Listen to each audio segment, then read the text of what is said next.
Let's just hope আমি যাতে পড়ে না যাই। ও ও ও আমার পিছনে দুইটা ব্যাগ, স্পোর্টস বাইক, ভাঙ্গা রাস্তা। ওফ, সে কি কম্বিনেশন! এই রাস্তা দিয়ে বাইক চালাইতে কেমন লাগবে? দুই সাইডে প্রচুর পরিমাণে গাছপালা, বাম সাইডে সূর্য অস্ত যাচ্ছে। আমার এত হার্ট ব্রেক করা উচিত হয় নাই, রাস্তা স্লিপারি, পড়ে যাওয়ার সম্ভাবনা আছে। একদম ঝুইলা ছিল, একটু আগে ঝাঁকি খেয়ে ভেঙে গেল, বাট কি করব, এনজয় তো করতেই হবে না। Just look at the view man.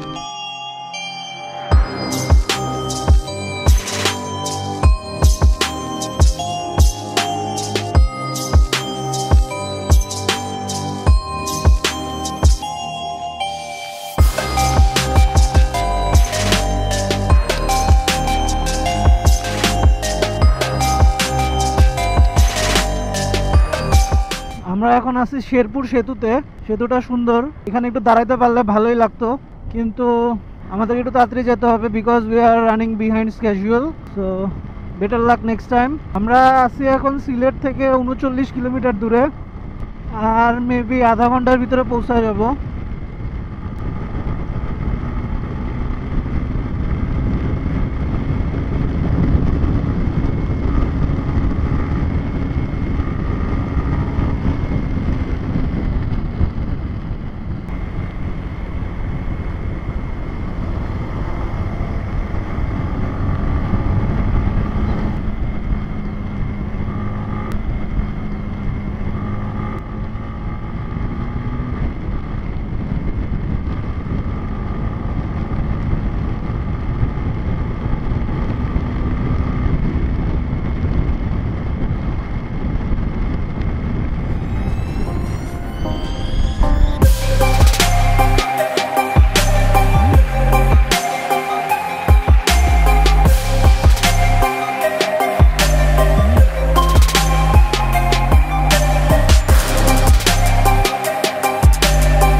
Hello guys, good afternoon. আমাদের অ্যাকচুয়ালি প্ল্যানে একটু চেঞ্জ হয়ে গেছে। হ্যাঁ, আমাদের অ্যাকচুয়ালি সিলেট থেকে ফয়সালকে পিক করার কথা ছিল, কারেন্টলি যে এখন সিভিয়ারটা চালাচ্ছে, আর নীল হচ্ছে পিলিয়ন। ওকে আমাদের পিক করার কথা ছিল, পিক করেই আমাদের সুনামগঞ্জে চলে যাওয়ার কথা ছিল, কিন্তু ঢাকা সিলেট হাইওয়ে রাস্তার অবস্থা এত খারাপ ছিল, আপনারা হয়তো এখন দেখে বুঝতেছেন কি অবস্থা রাস্তার। এর থেকেও বাজে অবস্থা ছিল, আর প্রচণ্ড পরিমাণে বৃষ্টি ছিল। মানে বিষয়টা এমন হয়ে গেছে যে শ্যুট কি করব, ভ্লগ কি করব, নিজের সার্ভাইভালটাই কষ্ট হয়ে যাচ্ছিল। কারণ একে তো স্পোর্টস বাইক, দ্বিতীয়ত পিছনে রয়েছে ব্যাগ, তো এর ভিতরে আবার ভ্লগ করাটা আসলে পসিবল হয়ে উঠতেছিল না। সো আনফর্চুনেটলি আমি আর ভ্লগ করি নাই, আমি আর কিছুই রেকর্ড করি নাই। আমার আর নীলের দুইজনেরই অবস্থা খুবই খারাপ ছিল। তো আমরা ফয়সালের বাসায় ওখানে ফ্রেশ হইছি, লাঞ্চ করছি, পাওয়ার ন্যাপ নিছি। সো এখন একটু রিল্যাক্স লাগতেছে, আর বাইকেও একটু কাজ ছিল, যেহেতু আমি আগে বলছি নীলাঞ্জনের বাইকে একটু প্রবলেম হয়েছিল। সো আমাদেরকে মেকানিকের কাছে গিয়ে অনেকটা সময় নষ্ট করতে হয়েছে। সো সব মিলায় আর কি 3-4 ঘন্টা লেট। তো এখন আমরা যাচ্ছি সুনামগঞ্জের উদ্দেশ্যে। সুনামগঞ্জ হচ্ছে এখান থেকে অ্যারাউন্ড 70 কিলো হবে আনুমানিক, আই এম নট শিওর দো, যতটুকু আমি শুনছি যে 70 কিলো মেবি। সো এই হচ্ছে কথা। এখন ঘড়িতে বাজতেছে 5টা 15, আর আমরা সিলেট থেকে সুনামগঞ্জের উদ্দেশ্যে রওনা হয়েছি। সত্যি কথা বলতে সুনামগঞ্জ ইজ কলিং আস। ফয়সাল বলছিল যে আজকে রাতে ওখানে স্টে করার জন্য ওর বাসায়, বাট অ্যাকচুয়ালি আমাদের আর সহ্য হচ্ছিল না, ওখানে আর থাকি নাই, আমরা চলে আসছি। ও ও ও আমার পিছনে দুইটা ব্যাগ, স্পোর্টস বাইক, ভাঙ্গা রাস্তা। ওফ, সে কি কম্বিনেশন! নাইস। রাস্তা না অন্য কিছু, এই রাস্তায় তো ঠেলা গাড়ি চলবে না, আমি বাইক কি চালাবো। লেটস জাস্ট হোপ আমি যাতে পড়ে না যাই। মানে আমরা সিলেটে ঢুকার আগে তো এই রাস্তা দিয়েই ঢুকছিলাম, অ্যান্ড এখন আপনারা অ্যাকচুয়ালি দেখেন রাস্তার কি অবস্থা। এর ভিতরে যদি হয় আবার বৃষ্টি, মানে কিভাবে কি বলেন। কি ব্লগ করব, মানে seriously I wasn't ready for all this. রাস্তার অবস্থা খুবই খারাপ, দেখেন কিরকম ঢেউ ঢেউ হয়ে আছে, মনে হচ্ছে স্পিড ব্রেকারের সিরিয়াল পড়ছে। বাট কি করব, যেতে তো হবেই, থেমে থাকলে তো চলবে না। এই রাস্তাও খারাপ, তবে এটার থেকে এটা একটু ভালো। কি একটা অবস্থা। এন্ড এরকম রাস্তা সম্ভবত 1 কিলোমিটারের মতো। আপনারা কে সিলেট আসতে চান আর কে রাস্তায় চালাবেন কমেন্ট করে জানাবেন। আমি মাত্র 7 স্পিডে চালাত, কারণ এর থেকে বেশি যাওয়া সম্ভব না। সো গাইস, কথা হচ্ছে ভালো রাস্তায় গিয়ে। আমরা হচ্ছে এখন সুনামগঞ্জের রাস্তায় উঠে গেছি। এই রাস্তা দিয়েই সুনামগঞ্জ যায়। Look at the view and look at the weather. আমরা এখন পর্যন্ত পুরোপুরি সুনামগঞ্জের রাস্তায় উঠি নাই, মানে হচ্ছে সুনামগঞ্জে পৌঁছানোর আগের রাস্তাগুলো আরো বেশি সুন্দর। এখন আমরা জাস্ট একটা গ্ল্যান্স দেখতে পারলাম যে কেমন হবে আর কি।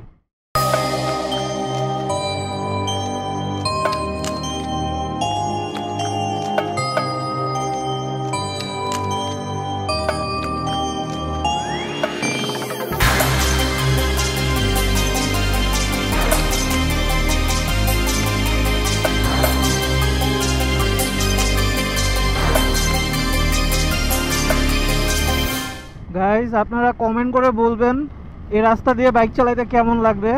দুই সাইডে প্রচুর পরিমাণে গাছপালা, বাম সাইডে সূর্য অস্ত যাচ্ছে।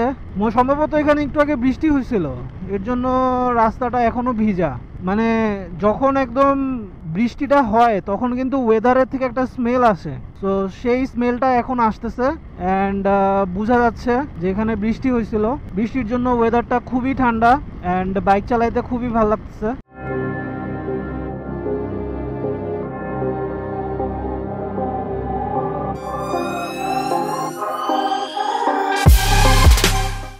বাজে রাস্তা কেন, কেন এত বাজে রাস্তা? মানে একটু পরপরই ভাঙাচুরা রাস্তা। আমাকে খুবই কেয়ারফুলি বাইক চালাইতে হইতেছে, খুবই কেয়ারফুলি। যদি পিছনে ব্যাগ দুটা না থাকতো তাহলে হয়তো বা আর একটু বেশি এনজয় করতে পারতাম। যেহেতু আমার সাথে ব্যাগ আছে, সো আর রাস্তাও ভিজা, সো আমি তেমন এনজয় করতে পারতেছি না। বাট কি করব, এনজয় তো করতেই হবে না। Look at the view and look at the weather. মানে nature always always nature is enjoyable always. ওই সাইডের আকাশটা কত সুন্দর।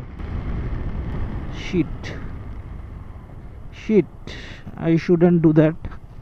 আমার এত হার্ট ব্রেক করা উচিত হয় নাই। রাস্তা স্লিপারি, পড়ে যাওয়ার সম্ভাবনা আছে।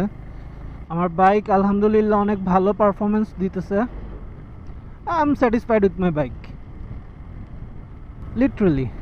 আসলে একটা জিনিস কি, মানে 4 চাকা হোক 6 চাকা হোক যেটাই হোক না কেন, 4 চাকার জন্য আসলে এইসব রাস্তা কোনো ম্যাটার করে না।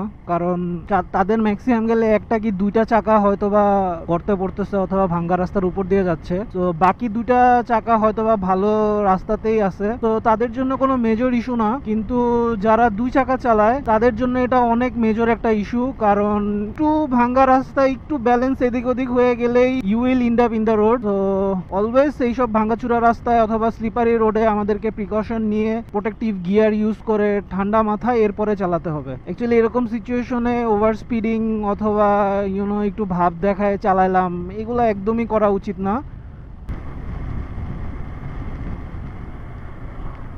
Look at the view and look at the weather.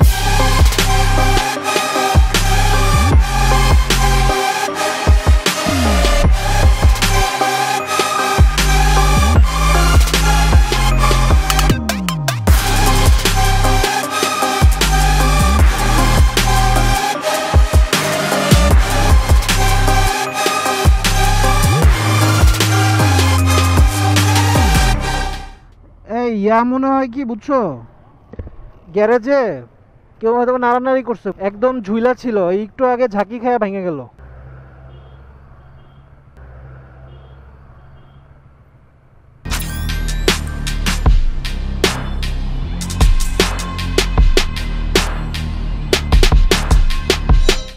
Guys, আমি জানি না আপনারা আকাশটা ঠিক মতো দেখতে পারতেছেন কিনা, কিন্তু আমি যা দেখতেছি, ও ম্যান, জাস্ট ওয়াও। মানে এখানে অনেকগুলা কালার আকাশে, এমন না যে শুধু blue and white. Just look at the view man.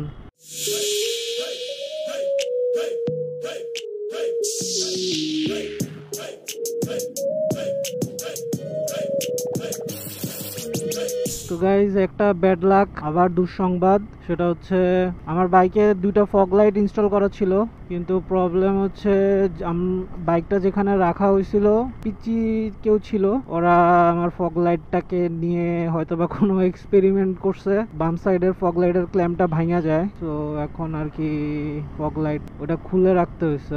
Just look at the view man.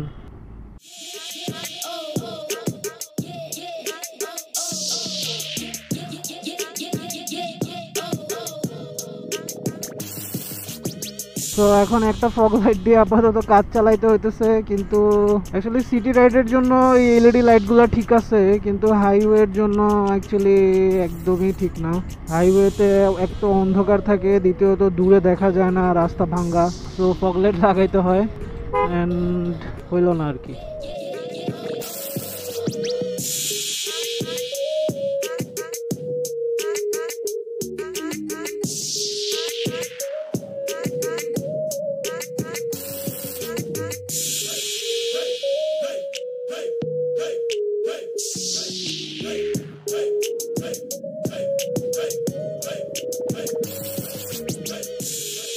Just look at the view, man.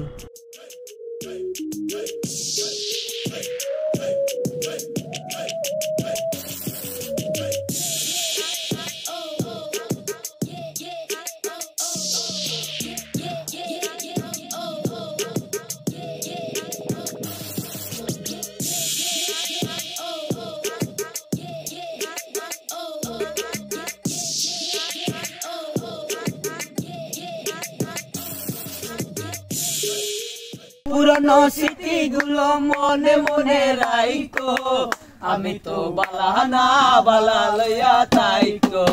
নামার আগে বাইকের চাবিটা দিয়ে নাই, চাবি ওই যে আমার কাছে আছে। আরেকজনের ভিডিও দেখে অথবা আরেকজনের কথা শুনে বোঝা যাবে না, আপনাকে প্র্যাকটিক্যালি এই জায়গাটাতে আসতে হবে, কারণ এই জায়গায় না আসলে